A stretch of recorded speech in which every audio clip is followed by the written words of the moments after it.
Gammon সেতুর ঘটনায় অভিযুক্ত পুলিশ কর্মকর্তার সাংবাদিক সম্মেলন, ভাইরাল ভিডিওকে ভিত্তিহীন দাবি করলেন। সম্প্রতি গ্যামন সেতুতে ঘটে যাওয়া একটি ঘটনার ভিডিও গতকাল থেকে সোশ্যাল মিডিয়া এবং কিছু সংবাদ মাধ্যমে ভাইরাল হয়েছে, যেখানে এক পুলিশ কর্মকর্তার বিরুদ্ধে ঘুষ গ্রহণের অভিযোগ তোলা হয়েছে।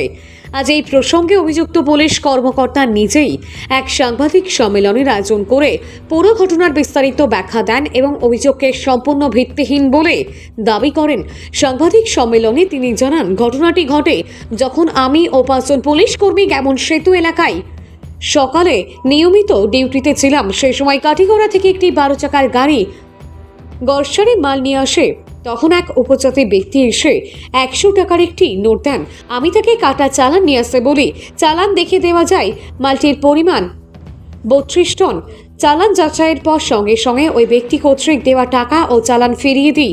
তিনি আরও বলেন, যারা ভিডিও করেছেন তারা উদ্দেশ্য প্রণোদিতভাবে শুধু টাকা দেওয়ার অংশটুকু ভাইরাল করেছে, কিন্তু টাকাটি ফিরিয়ে দেওয়ার মুহূর্তটি ইচ্ছাকৃতভাবে বাদ দেওয়া হয়েছে।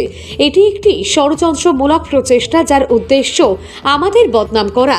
নিজের অবস্থান পরিষ্কার করে তিনি বলেন, সামান্য 100 টাকার জন্য কোনো পুলিশ কর্মকর্তা তার দায়িত্ব বিস্মৃত হবেন না।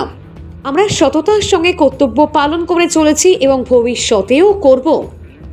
আমরা গতকালকে আমি প্লাস আমার 5 জন পুলিশ কর্মী, আমরা কেমন ব্রিজে মানে এইখানে ডিফারেন্স করিয়া রাস্তা এই ব্রিজের কন্ডিশন খারাপ দেখায়, এখানে একটা ডিউটি দিতেন স্পেশাল দেওয়া, এই ডিউটিতে আমরা অন্তর্ভুক্ত আসলাম।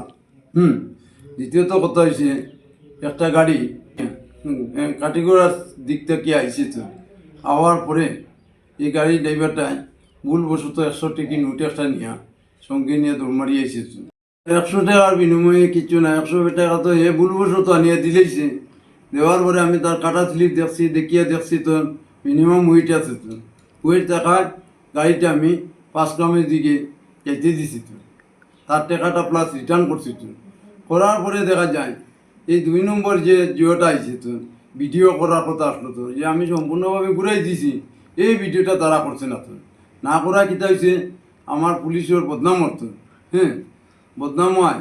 আমি লজ্জিত হয়েছি, তো আমি বিশেষ করে লজ্জিত হয়েছি, প্লাস আমার আরও 5 জন কর্মী লজ্জিত আছে। তো আমরা গভর্নমেন্টে বেতন দেয়, আমরা বেতনভোগী মানুষ, বেতন পাওয়া আমরা যেটা পাই এটাও আমরা সাফিসিয়েন্ট।